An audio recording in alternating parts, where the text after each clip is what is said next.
All right, guys, this is Dax Holt for an Audacy check-in with Ellen Pompeo. Thank you for joining me today. Thanks for having me. Number one, I have to start off and say congratulations. 18 seasons of Grey's Anatomy is a remarkable feat. I feel like people that are outside of TV may not understand how truly incredible that is, but congratulations. Thank you very much. It is truly incredible if you know how TV is made. I agree. It really is. Now, when you look back on these 18 seasons of Grey's, is there a plot line or a story that stands out in your mind as some of the best TV you guys ever created? Sure. There's a lot of them. Yeah. I would say one, but it'll get me in some trouble. We don't want to re-bring it up. So I think I won't say my favorite of all time and the best episode of all time because we don't want to mention that name again. But there's many. There's several. There's several, because I would say when I look back, can I tell you one of my favorite? Sure, of course. The bomb in the guy. Yes. That had me on my seat, on the edge of my chair. I mean, great TV. But anyway, I digress. I do have to say, though, after 18 seasons, I'm sick and tired of the Emmys playing with you. I'm going to start a petition right now. You need the little golden statue on your mantle because I'm going after the Television Academy and I'm making it happen, Ellen. I'm telling you. No, in reality, though, do you want an Emmy to be recognized for all your hard work? Or at this point, it's like, who cares? It's a statue. Yeah, I mean, definitely like in the beginning of the show, it was much more important to me. Yeah. And then my priorities changed a bit and it became less important. I mean, of course it would be nice to get an Emmy, but I think like how I think about the Emmys and all awards, the Emmys specifically, because it's, different medium than movies, is, they really give them to new shows. So if you don't get an Emmy in your first couple of seasons, you really won't. So it's interesting because I look at it as it's really, I wouldn't say it's easy, but it's easier perhaps to do a great job with brand new material. Mm-hmm. It's really hard to keep doing a really good job and keep bringing it with stuff that you've been doing forever. In my opinion, that's the harder task, right? But you've been doing it. You guys have all been doing it. And I think that's the true success of Grey's Anatomy, honestly. And with all these rumors flying around with whether or not there'll be a 19th, I know you can't answer that. However, I do want to know, when you are done with Grey's, will there be movies in your future, like Netflix type stuff? I'm just curious, is that where you're going to look to go next? I think definitely, for sure. I mean, probably not movies. I don't really have a movie career. And I think I've said this before that our business is quite separate. We don't, we sort of, if you're a TV actor, you're sort of pigeonholed as a TV actor, and streaming has changed that dramatically for us. Thank goodness, because before, I being on a network show for so long, you'd literally be doomed. And that definitely is not the case anymore. So I probably wouldn't do movies per se, but I probably definitely will do some streaming television, most likely. And I have a couple of sort of entrepreneurial endeavors that I have that I'll be rolling out in the future, the podcast being one.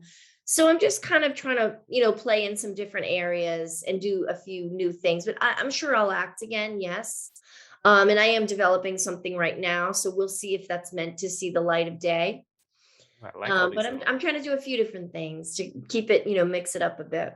I like the little teasers. It's great. So, you just did mention your podcast. The podcast is Tell Me. You just debuted it. Congratulations on that. For someone who hasn't listened to the podcast, can you give us a little synopsis of what it's about? Sure. Well, there's no specific theme other than I just want people to tell me their stories, right? I'm just inviting people on who I find interesting, who I think have ideas to share, thoughts to share, positivity to share. It's a lot of authors from books that I read, few, pop culture people. I just really wanted to put some positive messages and ideas out to my fans. It's really, people have been supporting my TV show for 18 seasons. It's a really long time to be getting consistent support from people. And I really am very grateful for it. And a lot of my fans are young women. And I thought, how can I give back? That's sort of what I'm reflecting on in the past couple of years has been, how can I give back to the people who have supported me so faithfully over the past 18 seasons. And so I'm trying to do good things with my platform and do things that are positive and have a positive impact on people. So the podcast is just a fun little thing. Podcast as a producer, podcast is like a new area of media, right? So I just thought it would be fun to get into producing something else. I produce TV pretty much every day.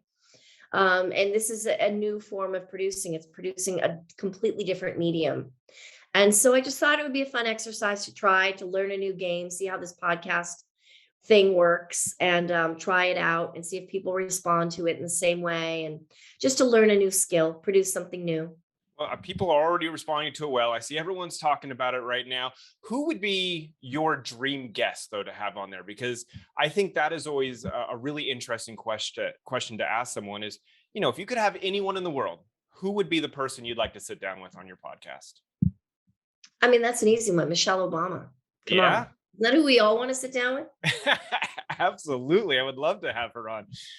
Okay, here's one other thing, because now that you're in the podcasting world, do you yourself listen to other podcasts? Is there any podcasts that you would recommend other people to check out? I do. I listen to a lot of different podcasts. I get recommendations all the time, because now that I'm in the space, I'm really interested. That was another sort of thing that I wanted to do with my podcast, is possibly give a bigger platform to other people who have been in the podcast space longer than me, who have been doing it before me, and maybe don't have the blessing of such a big audience. I wanted to sort of shine a light on them. There's a podcast I love called Asian Enough that I love. I love Kara Swisher, who does a podcast called Sway, and she has two, Sway and Pivot. Okay. Those are really my favorites. And then I love podcasts for my kids, actually. On the way to school, on our drive to school, we have something in LA here we're very famous for. It's called traffic. And sometimes the drives to and from school can be quite long. And so I love, Yara Shahidi does this great podcast. What's the name of it, Marina? Cultureverse. The Cultureverse is a great podcast. It's storytelling for younger people. And it mixes all different sort of backgrounds and sort of mythology and storytelling for children. I really love listening to Cultureverse with my kids. No, I love it. I think recommendations of podcast discovery in general is huge right now. Everyone loves it. So thanks for those recommendations. Your birthday's coming up. Do you have any big birthday plans? Are you guys chill at home, or are you, let's do something wild? I'm not thinking about my birthday yet, because I have my son's birthday is next week. So I have to get that out of the way first. I do there's so many events. So it's Eli's birthday, and then it's a Thanksgiving, and that's as far as mommy goes. I hear you. One thing, every time I see your face, I know it's going to sound silly, it's Grey's Anatomy, but also Taylor Swift's music video. And I don't know why, it's that scene. It's like iconic, you walking in. Have you seen any other music videos that popped up recently that you were like, that would have actually been a really fun music video to also be in? No, it's funny. I grew up watching music videos, and I grew up in the era of MTV, when MTV, I remember MTV bringing like this brand new thing, right? We would run home from school and we would watch Madonna videos and Prince videos. But I really don't see music videos much anymore. So no. What kind of music do you listen to? Hip hop and R&B primarily. Okay. All right. You got a favorite song on the radio right now? No, but I'm super excited for Adele's album to drop next week. Super excited. It's going to be good. And with Halloween coming up, are you guys the family that dresses alike, or are you guys not into that? No, we do. We always have a theme. The kids are getting a bit older now, so they're more independent, which is great.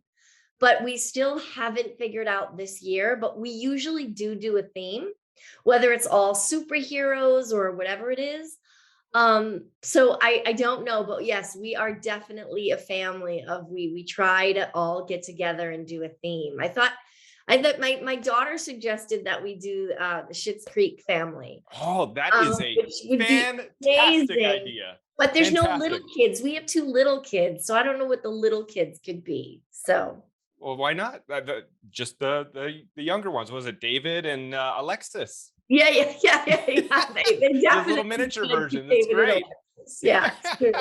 Well, one last question, because I know we're running out of time, but I did want to ask you, you have made, and you said this on Jimmy Kimmel Show recently, that there's a lot of little girls who are running up to you on a daily basis and they love you, and you've made such an impact on so many women around the world. Who do you look up to? Oh my goodness, I look up to so many people. Um, but I think, Michelle Obama for sure. Yeah, I think Jane Fonda is incredible. There's so many women doing so many important things and saying so many important things that even the younger women, they're just really standing up for themselves and taking a stance that I certainly didn't have the guts to take when I was their age. So I really there's a lot of women. I think Melinda Gates, I just read that she's um launching I think a publishing company to publish books written only by women. Um, there's so many people, and and I'm proud of the guys who are doing important things as well. And right now, I think I admire all our healthcare workers because Absolutely. I'm not going to call them heroes, but they're really working through some very challenging times. And they, I think, have the hardest obstacle right now. Their job is the hardest. So I admire anyone in the healthcare space right now. No, I completely agree. I do, it made me think right when you were answering that question. Is there any advice that you would have given to yourself at a younger age? Like looking back now at your career and at everything that you've done 20 years ago, is there some advice that you would give yourself? Sure, I would believe in myself a lot more, and I would not let um, people dictate to me what they thought was possible or not possible for me. I would listen to that a lot less. Awesome. I like it. Well, be sure to check out Ellen's new podcast, Tell Me. You can download the Audacy app to check it out. Thank you, Ellen, for your time. I appreciate it. This has been an Audacy check in with Ellen Pompeo. I'm Dax Holt.